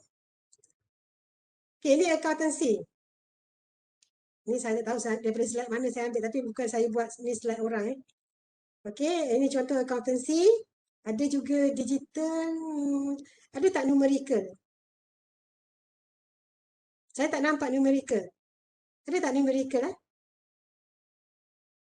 Walaupun tak ada, tapi dia mestilah, saya rasa dia hidden somewhere. Contohnya dia kata finance skill. Mungkin hidden dekat situ. Finance ni kan main duit-duit, kira-kira, mesti kira duit kan? Tak kira apa lagi. Jadi mungkin dia hidden dekat situlah numerical dia tu. Saya tak jumpa numerical. Okay? But it's fine. Kalau orang dalam bidang tu, auditor yang dalam accountancy kata faham. Tak payah letak numerical, I dah faham. Okay lah. Saya pun faham. Saya rasa kalau dia kata finance skill tu, saya rasa dah numerical lah tu. Okay, PLO. Tadi PEO, sekarang PLO. Berapa dah saya ni? Okay. Okey, apabila PEO dah settle, kita akan pergi kepada PLO. Okay. PLO must state explicitly the knowledge, skill and attitude that should be attained by the graduate from a certain program. So must include all 11 PLO. Dan ini pun kena one to one. Macam saya kata tadi, PLO map once only to PEO. Sebab tak nak complicated kan proses semasa kita buat analisis. Okay. Analisis PLO 1, lepas tu PEO 1 pun mengaku dia, PEO 3 pun mengaku dia, susah. Okay. So PLO attainment can be measured for each program. Okay, sama ada direct or indirect. Macam saya kata direct measurement or direct assessment adalah daripada modul LO. Sebenarnya modul LO kita tu boleh cakap apakah PLO attainment untuk setiap student. Boleh cakap. Okay, PLO 1 berapa peratus mencapai, PLO 2 berapa peratus mencapai, dia boleh cakap macam CLO kita tu lah. Okay. Dan kita juga kena buat indirect assessment. Kadang-kadang kita syok sendiri kan. Kita kata program kita semua budak first class semua. 50% first class. Tapi bila pergi kerja, employer kata hampir. Jadi susah lah. Jadi sebab tu kita kena buat dua, direct dan indirect assessment. Okay, PLO mestilah spesifik. Okay, dan single outcome. Okay, jadi dia bagi contoh kat sini, multiple outcome. Multiple outcome ni dia kata banyak sangat dia letak outcome ya. Graduate of psychology program will be lifelong learner who understand the concept of psychology, can apply those concepts to the design application of real research problem. Dia tak nak macam tu lah. Tu panjang sangat. Okay, dia nak single je. Graduate of psychology program will be able to design a research study, katakan macam tu je. Okay. Jadi mesti include semua 11, mestilah memenuhi apa yang NQF nak, apa yang professional body nak, mesti in line with mission and vision university.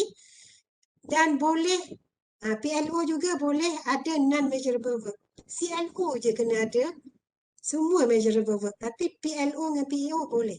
Menguasai pengetahuan, menguasai kemahiran semua boleh. Okay. Okay, PLO are typically broadly written to keep the number of outcomes to a manageable number. The broad PLO can further define by considering the component. For example, dia kata communicate effectively. Okay, kita buat communicate effectively je. Tapi dia mungkin boleh tersirat, masuk yang tersirat dengan communicate effectively tu. Ability to organize presentation, ability to research topic, ability to create persuasive argument, ability to write grammatical correct. Kalau auditor kata mana bukti je, tengoklah dalam rubrik. Kalau rubrik khusus tu ada benda ni, okey lah, tak ada masalah. Okey, Bachelor of Accounting. Ini contoh PLO, Bachelor of Accounting. Okey, jadi ada 11 Dan kalau rasa pening bolehlah tiru ayat-ayat dia ni.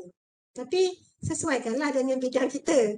Okey, jangan tiru je tapi tak bagi roh program kita.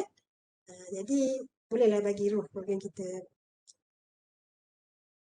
Okey. Saya kena rajut dah nak habis ni. Okey, PLO right. Yang ni adalah sebenarnya kerja rumah. Kalau you orang rajin boleh buat dan reflect on, especially ketua bidang lah. Okay. Refer to the current version. In each PLO, dia kata identify the keyword. Okay. Do the PLO address. Do the PLO address knowledge and skill in line with the industry or professional needs. Dan kalau perlu kita buat correction pada PLO tersebut. Okay. Mapping. Okay. Mapping adalah salah satu keperluan dalam area 1. Okay. Di mana setiap kursus tu kita mappingkan, okay, kepada PLO. Okay. Jadi mapping of courses to program curriculum is useful for various reasons. Okay. Yang pertama, it can identify how different courses contribute in achieving the student learning within the program. Kemudian, it may lead to faculty to address a need. Okay, bila tengok-tengok, lah kenapa kita ajar kursus ni dulu ya? Kenapa kursus ni kena ajar dulu? Budak-budak ni tak ada basic kan? Jadi bila kita susun macam tu, baru kita nampak, oh ni tak ikut turutan ni. Kita kena buat turutan yang bagus supaya budak-budak dapat apa yang kita nak ajar. Okay? Kemudian it can identify courses where specific PLO are likely to be achieved, as well as courses that are not related to any PLO. Kalau yang kita nampak kursus tu kita duduk mengajar tapi macam tak menyumbang pada PLO, maknanya kursus tu kena buang. Okay? It can identify courses that include an assignment that might be used as an embedded program level assessment tool. Okay? Kemudian it identify gaps in curriculum. For example, through curriculum mapping, faculty may realize that a PLO may not be addressed properly or may only be mapping to a few courses. Mungkin bila dah buat mapping baru nampak. Okay? So, a course to program curriculum mapping,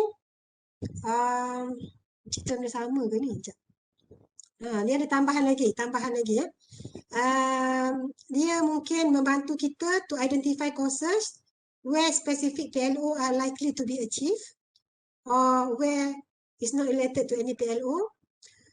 Kemudian it will help us to identify courses that include an assignment that might be used as embedded program level assessment tool. Identify gaps in curriculum. Okay. May lead faculty to address need for sequencing. Sebenarnya lebih kurang macam sama macam tadi. Okay. Okay. Ini adalah saya kata PEO tadi ya. Jadi one to one. PEO 1 dia ada PLO 1, 2, 7. PEO 2 dia ada 3, 4, 5, 6. Jadi daripada sini barulah kita boleh menilai dengan baik. Okay? Kalau kata tiba-tiba numeracy ada dekat sini, ada dekat PEO 3, macam mana? Kan? Jadi sebab tu kita fikir untuk analisis nanti. Sebab tu dia tak boleh redundant. Okey, yang ni pun tak ada apalah. Yang ni PLO melawan PEO, one to one. Jangan ada yang bertindih. Okey. So ini adalah kenapa saya kata dia tak boleh bertindih tu, sebab dia berkait dengan CQI. Okay. So PLO and PEO is connected to area 2. Area 2 ni apa dipanggil assessment, dan juga area 7 which is CQI. So PLO ni area 1. Okay. Jadi dia berkait. Jadi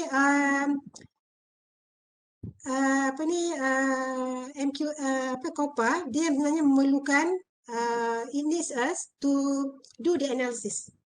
All the learning outcomes, CLO, PEO, PLO must be measured, analysed, reported to Senate. Ini kita tak pernah buat. Reported to fakulti pun tak buat. Reported to perangkat program je. Okay, communicated to stakeholder, kena bagi tahu stakeholder. Dan juga undergo CQI as needed. Okay, sebab kita IPTA kan. Yang IPTS tu sebab dia mungkin kita paksa cari student lah, nak cari duit. Kita IPTA, jadi kita perlulah bertanggungjawab dengan duit yang kerajaan bagi. Duit tu adalah duit kerajaan, iaitu daripada rakyat Malaysia. Jadi kita kena bertanggungjawab lah untuk memastikan duit tersebut is being used effectively and properly. Okay, ini salah satu cara untuk kita menunjukkan bahawa program kita adalah in the right track. Okay, dan menghasilkan graduan yang berkualiti. So each LO need to have specific KPI. Ini kat program saya pun tak ada lagi lah. Tak ada lagi buat. Saya rasa PLO, KPI indicator untuk PLO saya rasa macam tak ada. Tapi senang je tu letak percentage. Tapi untuk PEO tak ada. Kita tak buat. Kalau kita buat pun kita tak analyse. Okay. Jadi apa maksud KPI indicator? Contohnya dalam CLO kita ada ya. CLO kalau budak tu dapat 50 markah, jadi kita kata dia dah mahir, competent. Itulah kita punya KPI indicator.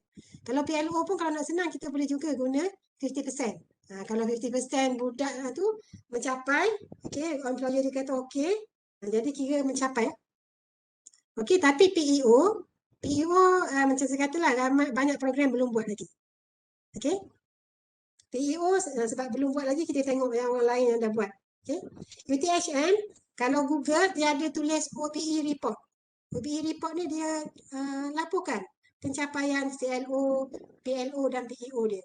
Okay, jadi ini contoh UTHN.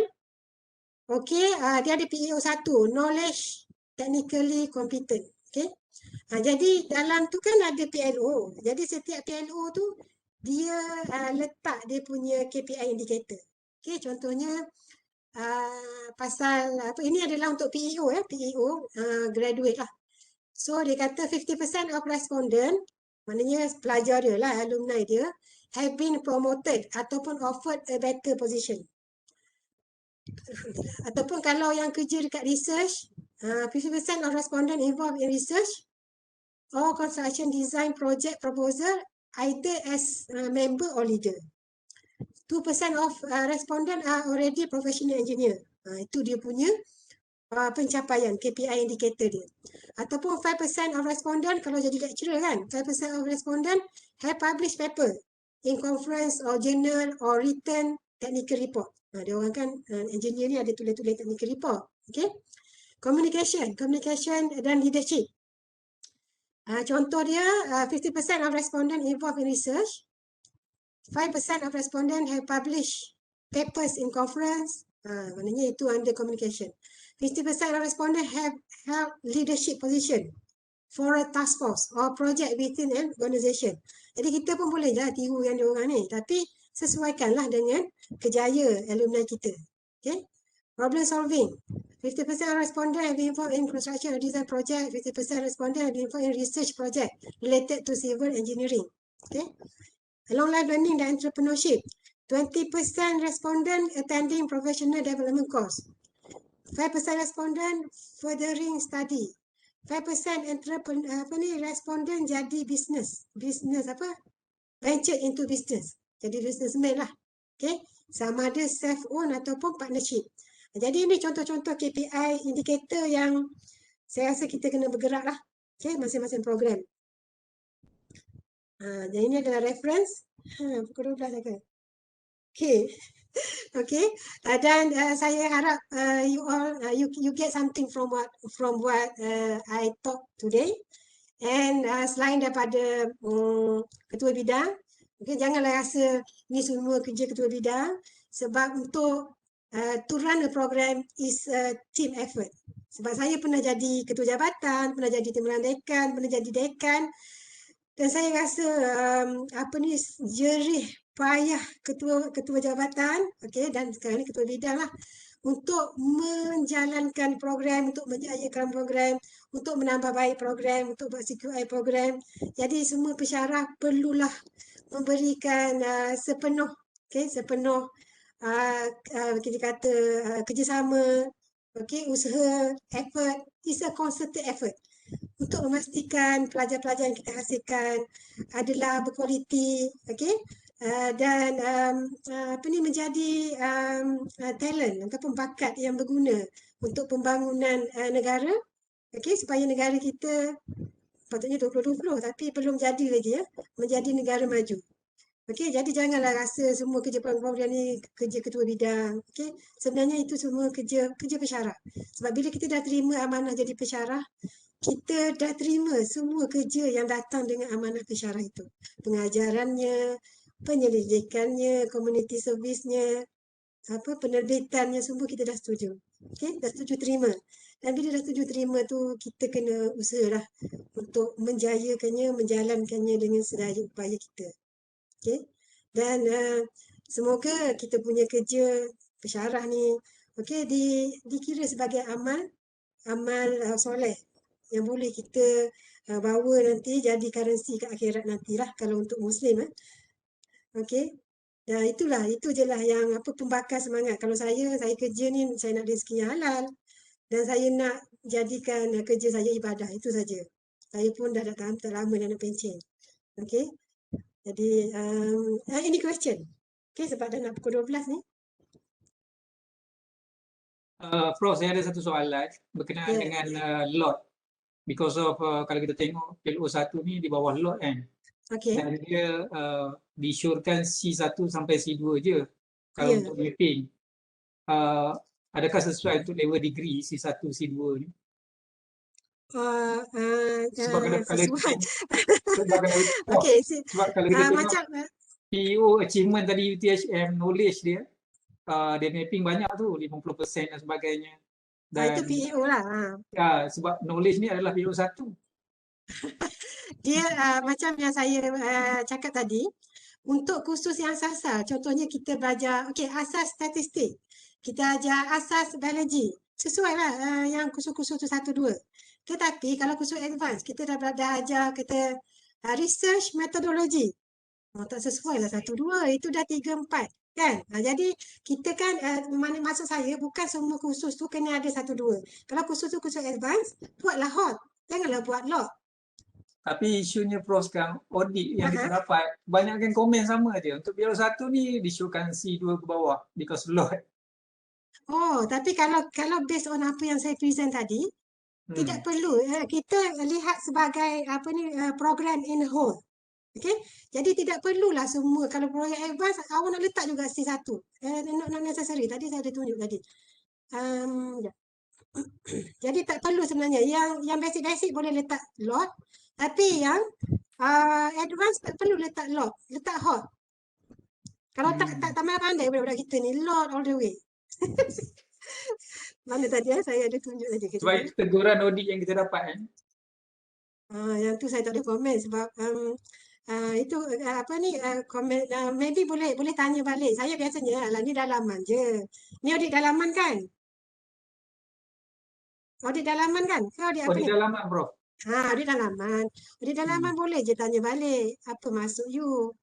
Adakah ini yang NQF nak? Tapi kalau mana tadi kejap. Ni. However, there is no restriction to assess higher cognitive level if it is a course requirement. Jadi kata for example, advanced course, kan? Dia punya knowledge understanding tu level C3, C4. Jadi tak perlulah awak kita mapping pada lot tu, pada lot hot lah. Kalau saya faham macam tu. Tak tahulah aku penilai faham lain. Saya faham macam tu lah. Apa Prof? Okay. Kita maklum kepada KB lah. Sebab KB dah tukar dah. Kepada C2 lah kebanyakan. C1 ni orang panggil apa? Is a bit low lah. C1 tu macam label ke apa macam tu je lah. Kena pasti je. Kalau C2 terangkan. Okey, ada lagi soalan? Cuma bila kita dapat kursus yang terangkan, kadang-kadang kita buat soalan, betul tak? Kalau katalah kita dapat kursus terangkan tapi kita buat soalan semua objektif. Boleh tak? Agak-agak boleh tak? Kursus tu kedua tapi kita buat soalan semua objektif. Untuk apa ni C2? CLO, we talking about CLO level. Oh, CLO Is it level. acceptable? Is it acceptable? It depend because of objektif subjektif pun depend on the work kan. Tapi kalau dia punya terangkan semua objektif, adakah is it good design? The way how we design lah bergantung kepada the design soalan lah. Sebab even though objektif pun we check Objektif ada tak komponen yang terangkan? adalah terangkan. Pilih sepanjang pilih. Jadi biasanya kalau kalau saya kalau terangkan tu kenalah elemen terangkan tu ada. Dia ada soalan explain kan. Macam mana budak nak pandai explain kalau semua you pilih ABC macam itulah. Jadi kadang-kadang kita kena sesuaikanlah kita punya soalan dengan kita punya learning outcome tu. Yeah, because explain can be C2, C4 or C5 I think. Even objektif pun boleh jadi K3. Yeah. Kan, tapi janganlah you kata terangkan. Saya tanya soalan objektif semua K3. Itu dah jadi lain pula. Itu you kena tukar CLO lah jadi K3. Kan? Jadi biasanya kita akan matchkan. Kita kena matchkan apa yang kita dapat dengan apa yang kita nak tanya tu. Learning outcome dia. Okay, ada soalan lagi?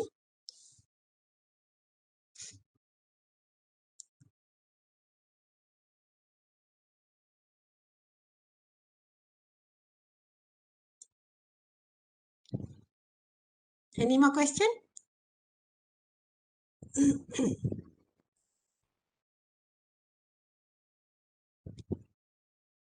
Okay, saya rasa kalau tak ada soalan, kita boleh berhenti di sinilah.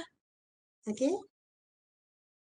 Dan saya minta maaf kalau ada saya tersalah cakap. Okay, dan di nak raya, saya minta maaf zahir batin. Dan saya ingin ucapkan selamat Hari Raya. Semoga semua amalan kita diterima. Dan semoga kita berjumpa Lailatul Qadar. Okay, sebab ni belum habis lagi 10 malam terakhir. Okay. Allah kita banyakkan baca doa. Jadi Ustazah pula ya. Banyakkan baca doa. Allahumma barik lana fi syahri Ramadan wa ballighna Lailatul Qadar. Okey. Jadi itu saja daripada saya. Okey, salam Aidilfitri, maaf zahir batin dari saya. Assalamualaikum warahmatullahi wabarakatuh.